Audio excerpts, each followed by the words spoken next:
Солтүстік Қазақстан облысындағы емханалар мен ауруханаларда толыққанды қызмет көрсететін мамандар жетпей жатыр. Облыс орталығы Петропавл қаласының өзінде емханаларда кезек көп. Дәрігерлердің тапшылығынан облыс тұрғындары уақытылы ем ала алмай жүр.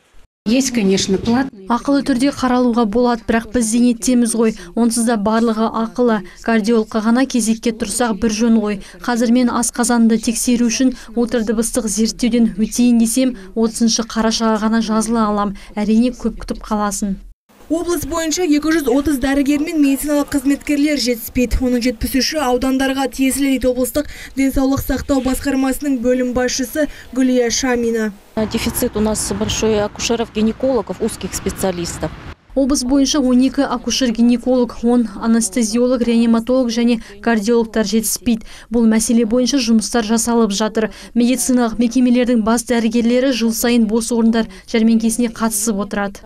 Облыстық аурухана жылына 10 мың тұрғынға медициналық көмек көрсетеді. Бүгінгі таңда осы мекеменің өзінде 13 дәрігер жетпейді дейді бас дәрігердің орынбасары Ботагөз Сүлейменова. Айтуынша аурухана мен емхана қатар орналасқан мекемеде эндокринолог жалғыз.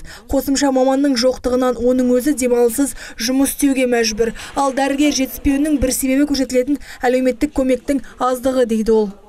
То есть молодым специалистам на ярмарке вакансий, когда мы Біз бос орындар жәрмеңкесінде жас мамандарға әлеуметтік пакет ұсынамыз. Яғни әкімдікпен келісіп, 200 айлық есептік көрсеткіш деңгейінде алғашқы көтерме ақы беріледі. Сосын жалдамалы пәтердің 50% төленіп отырады. Бірақ басқа өңірлердегі әлеуметтік пакеттерге 1,5-2 миллион теңге көлемінде көтерме ақы мен пәтер немесе ипотекалық пәтер беріледі ғой.